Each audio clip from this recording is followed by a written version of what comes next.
안녕하세요. 저는 경기도에서 거주 중인 33살 먹은 주부입니다. 32살 때 시집와서 남편이랑 분가해서 살았고요. 어느 날 남편이 어머님께서 돌아가시고 혼자 계신 아버님을 저희가 모시는 게 어떻겠냐고 갑자기 이야기를 하더군요. 어느 누가 갑자기 저런 말을 하는데 좋다고 할 수 있겠어요. 그 일로 남편이랑 많이 싸웠어요. 위에 형님도 있으신데 왜 우리가 모시냐고. 아주버님은 대기업을 다니고 계셔서 저희보다도 여유롭고 형편이 저희와는 정말 비할 수도 없을 만큼 좋습니다. 그 일로 인해 저는 남편과 끝도 없이 대화를 나누었고 정말 싸우고 볶고 거의 매일 같이 싸웠어요. 그러다 하루는 남편이 술을 먹고 울면서 진심을 담아 말을 하더군요. 저에게 무엇이든 다른 거는 당신이 원하는 대로 하자는 거 전부 다 할 테니까 제발 이번만은 부탁 좀 들어달라고요. 그러면서 남편은 이야기를 이어갔습니다. 남편이 어릴 적에는 엄청 개구쟁이였대요. 매일 사고 치고 다니고 해서 아버님께서 매번 뒤 수습하러 다니셨다고 하더라고요. 남편이 어릴 때 골목에서 놀고 있는데 지나가던 중간 크기의 트럭에 받칠 뻔 한 걸 아버님이 보시고 남편 대신 부딪히셨는데 그것 때문에 지금도 오른쪽 어깨를 잘못 쓰신대요.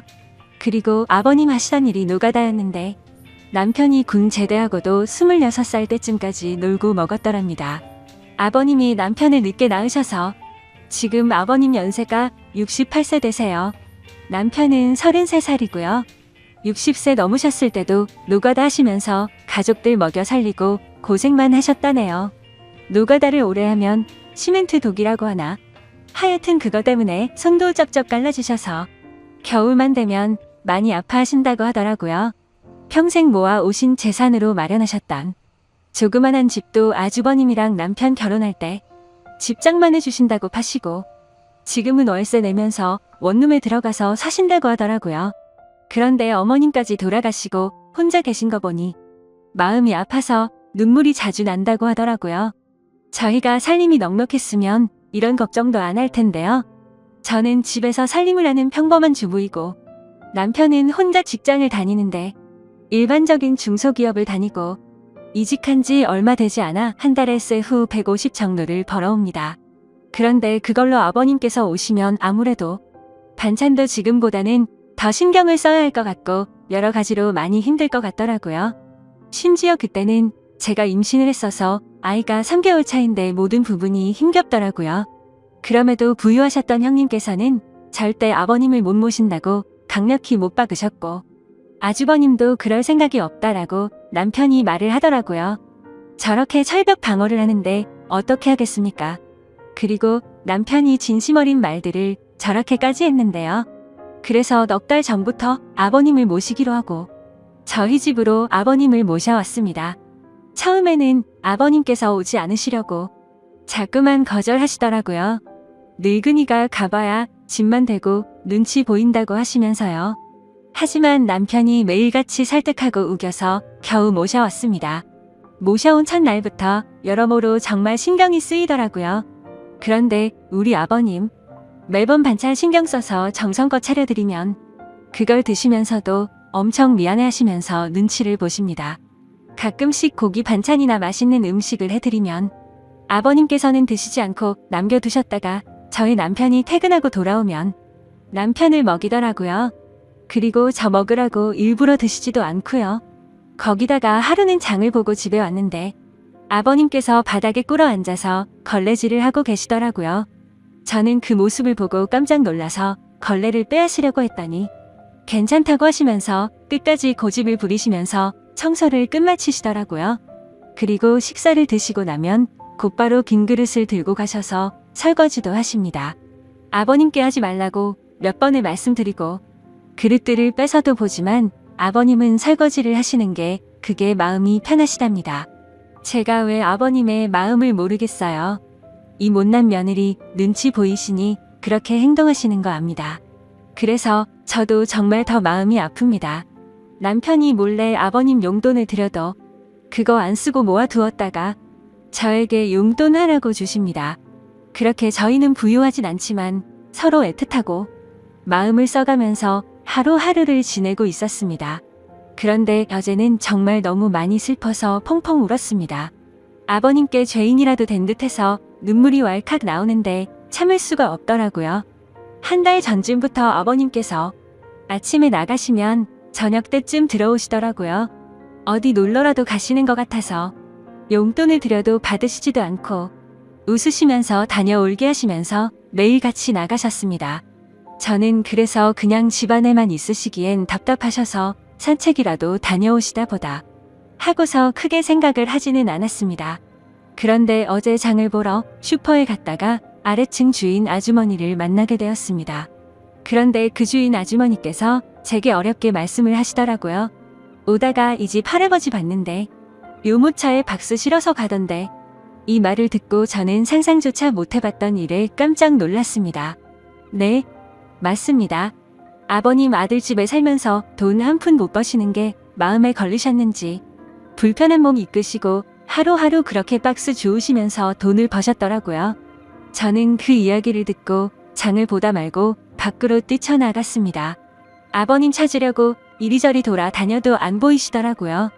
너무 죄송하고 가슴이 아파서 집에 들어와서 정말 한없이 엉엉 울었습니다. 한참을 울고 나서 남편에게 전화해 오늘의 상황을 말하니 남편도 아무 말이 없더군요. 한참의 정적이 흐르고 남편은 일찍 들어간다고 말하고 그렇게 통화를 끊었고 남편은 저녁 5시 조금 넘어서 평소보다 일찍 퇴근하고 들어왔습니다. 남편도 마음이 정말 안 좋은지 표정도 너무 어두웠고 집에 들어오자마자 가방만 내려두고 아버님을 찾으러 나간다고 하곤 바로 집 밖으로 나갔습니다. 제가 정말 바보였고 한심한 며느리였습니다. 그렇게 매일같이 나가셨는데 관심을 가지고 진작 이 사실을 알았어야 했는데 말이죠.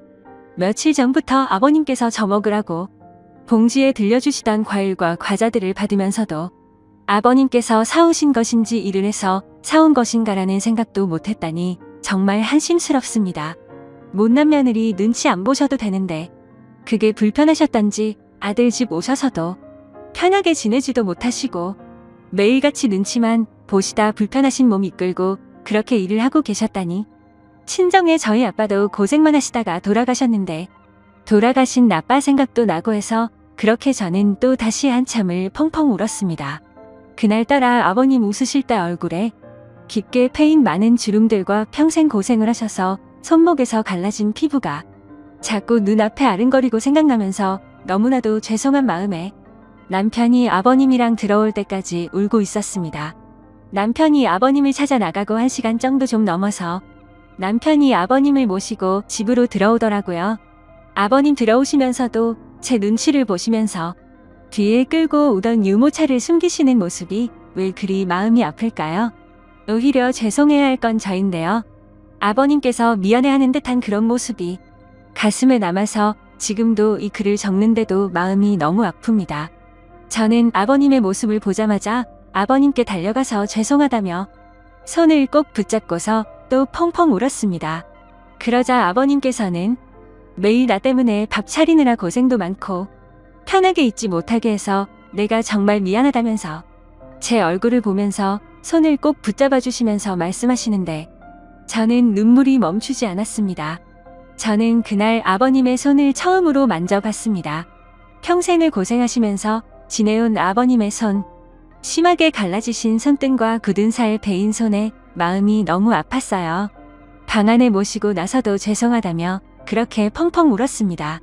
아버님 식사 챙겨 드리려고 부엌에 와서도 요리를 하고 있는데도 왜 그리 눈물이 그치지가 않던지 남편은 아버님께 다시는 그런 일 하시지 말라고 말했고 앞으로는 제가 더 열심히 일해서 벌면 되니까 그런 일 하시지 말라고 아버님께 확답을 받아냈습니다. 그렇게 이야기를 끝마치고서 3명이 오순도순 모여서 함께 저녁을 먹었습니다. 밥을 먹는데도 아버님 손을 보면서 자꾸 가슴이 아프더라고요. 오늘은 어제 일도 있고 해서 남편이 연차를 내서 쉬는 날이었고 저는 아버님 모시고 시내 나가자고 남편에게 얘기를 했습니다. 그렇게 저희는 다 같이 시내에 나갔고 날이 좀 쌀쌀해져서 아버님 잠바 하나랑 신발을 샀습니다. 한사코 괜찮다고 하시더 아버님께 제가 말씀을 드렸습니다. 자꾸 그러시면 제가 아버님 눈치 보여서 힘들어요. 이렇게 말씀드렸더니 아버님께서는 고맙다고 하시면서 받으시더라고요. 그리고 집에 아버님 심심하실까봐 케이블 TV도 신청했습니다. 아버님께서 스포츠를 좋아하시는데 오늘 야구 방송이랑 낚시 방송 보시면서 너무 즐거워 보이시더라고요. 조용히 다가가서 아버님 어깨를 만져드리는데 보기보다 정말 왜소하시더라고요. 제가 꽉 잡아도 부서질 것만 같은 그런 아버님의 어깨. 지금까지 고생만 하시고 자식들 뒷바라지 하시느라 평생 헌신하시면서 살아오셨던 아버님의 그런 발자취들이 느껴지면서 저는 또 마음이 아파왔네요. 남편한테 말했어요. 저 평생 아버님 정말 친아버지처럼 생각하고 모신다고요. 비록 지금은 아버님께서 불편해하시지만 언젠가는 친딸처럼 생각하시면서 대해주실 때까지 정말 잘할 거라고요. 마지막으로 아버님, 앞으로는 제 눈치 안 보셔도 돼요. 제가 그렇게 나쁜 며느리 아니잖아요. 아버님의 힘드신 희생이 없으셨다면 지금의 남편도 없잖아요. 그랬다면 지금의 저와 뱃속에 사랑스러운 손자도 없을 거예요. 저 아버님 싫어하지 않고 정말 사랑해요, 아버님. 그러니 항상 건강하시고 오래오래 사셔야 돼요. 그리고 2번 다시 그렇게 일 안 하셔도 돼요. 저 허리띠 쫄라매고 알뜰하게 살게요. 다음 사연입니다. 안녕하세요. 저는 평범하게 직장을 다니고 있는 22살 여자입니다. 저와 남자친구는 장거리 연애를 하고 있고요. 일하느라 일주일에 딱 1번 쉬고 만나고 있습니다.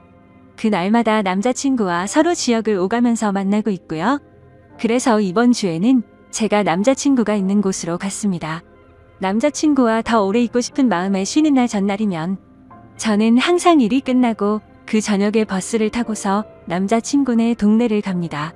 남자친구가 절 혼자 두기 불안하다고 찜질방에서 자도 되는데도 불구하고 일부러 돈을 더 들여서 남자친구의 집에서 제일 가까운 숙박업소에서 저를 재우고 남자친구는 외박이 어려운 처지라 자신의 집으로 갑니다. 결론적으로 저는 혼자 그곳에서 항상 잠을 잡니다. 요번 주에는 가서 남자친구와 오랜만에 치킨과 맥주를 먹었는데 그날따라 맥주가 술술 들어가더니 나중에 정신을 차려보니 술에 좀 취해 있는 상황이었습니다. 남자친구는 항상 그랬던 것처럼 저를 재우던 모텔에 저를 재우고 남자친구는 집으로 갔고 저는 자기 전까지 계속 카톡을 하고 있었습니다. 그런데 갑자기 밖에서 누가 계속 노크를 하는 겁니다. 무슨 일인가 하고 나가보려고 했는데 혼자인 게 무섭기도 하고 겁이 나서 문만 살짝 열어서 빼꼼 밖을 봤습니다. 밖을 봤더니 옆 방 앞에 모텔 아르바이트생이 있던 겁니다. 모텔 아르바이트생은 아저씨였고 저는 혼자인데 낯선 남자가 있는 것에 겁이 나서 문을 황급히 닫았습니다. 그러고 나서 남자친구와 카톡을 계속하면서 이런저런 일이 있었다고 얘기를 하고 자려고 침대에 누웠는데 누가 다시 똑똑하는 겁니다. 이번에는 열지 않았습니다. 그랬더니 모텔 방으로 전화가 오는 겁니다. 그래서 모텔에 무슨 일이 있는 건가 하고 전화를 받았습니다. 그랬더니 맥주 가져다 드릴 테니까 종업원 가면 문 여시라고 하는 것이었습니다. 항상 여길 오니까 주는가 보다 하고 별 의심 없이 문을 열고 받았습니다. 맥주를 냉장고에 넣고서 다시 침대에 누워서 남자친구와 카톡을 하면서 맥주 줬다고 얘기하고 남자친구는 저에게 앞으로 누가 와도 문 열어주지 말라고 내일 아침에 병원 갔다가 바로 가겠다며 얼른 자라고 하고서 카톡을 끝냈습니다. 그 뒤 잠들기 전에 TV를 틀었는데 컴퓨터와 연결이 된 PC가 바로 떴는데 성인 영상이 나오더라고요. 근데 그때 때마침 모텔 아르바이트생이 열쇠로 문을 따고 들어온 겁니다.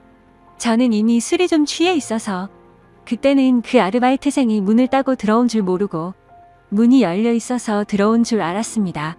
자려고 침대에 자리를 잡고 누워 있었던 저는 그 사람이 들어오는 걸 보고서 놀라서 침대 모퉁이에 앉았고 급하게 TV 채널을 다른 거로 돌렸습니다.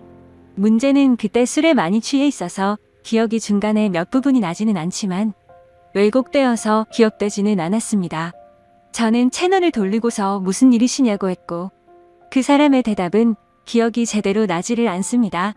그 사람이 아마 필요한 거 없느냐는 식으로 했던 것 같습니다. 저는 그 사람에게 나가시라고 계속 말했습니다. 그러고서 그 사람은 저에게 그냥 보시던 거 보세요. 이러면서 제가 들고 있던 리모컨을 빼앗고서 채널을 다시 돌리는 것이었습니다. 너무 겁나서 계속 제발 가시라고 계속 그랬더니 침대 모퉁이에 앉아있던 저를 눕히려고 제 다리를 만지는 것이었습니다. 저는 순간 겁에 질려서 그 사람의 팔을 치고 남자친구 곧 올 거라고 그랬습니다. 그랬더니 그때야 가더군요. 제가 술에 취해서 기억을 못할 거라고 생각했나 봅니다. 그러고서는 겁에 질려서 모텔 방 밖에 조그마한 소리만 들려도 놀라고 식은땀 나고 잠도 계속 못 들고 다급하게 남자친구에게 카톡하고 전화했는데 남자친구가 배터리 가는 걸 잊어서 휴대전화기가 꺼져 있는 것이었습니다. 그래서 저는 너무 무서워서 그 방에서 나서지를 못했고 뜬 눈으로 계속 밤을 새우다가 아침 10시쯤에 잠이 들었습니다. 남자친구는 아침에 제 연락을 보자마자 급하게 모텔로 달려왔고 제가 자는 사이에 계산대에 가서 CCTV를 보고 아르바이트생에게 따졌지만 저에게 그랬던 아르바이트생 아저씨는 교대 근무가 끝나서 집에 간 상태였고 그 일이 새벽 6시 20분쯤에 끝난 일인데 CCTV는 메모리 문제로 6시 30분부터 녹화가 새로 되고 있었습니다. 주인은 없는 상황이었고 낮에 일하던 아르바이트생은 아무것도 모르는 상황이었던 거죠. 그래서 그 아르바이트생은 그 알바 아저씨를 불러냈습니다. 저는 무서워서 나가지를 못하였고 남자친구 혼자서 아저씨에게 가서 얘기했습니다. 그랬더니 그 아저씨는 남자친구에게 6시 30분에는 손님들이 퇴실해야 되는데 제 방의 TV 소리가 너무 시끄러웠다며 TV를 끌어 열쇠로 문을 열고 방으로 들어왔고 저를 만진 건 자는데 이불을 덮지 않고 자서 이불 덮어줄 때밖에 없었다고 말했다고 하더군요. 그리고 제가 여기 자주 오고 남자친구는 항상 가는 것도 알고 있더군요. 여기 단골이시지 않느냐고. 저는 TV 소리를 크게 튼 적도 없었고 그 아저씨 때문에 무서워서 아침 10시까지 한숨도 못 잤습니다.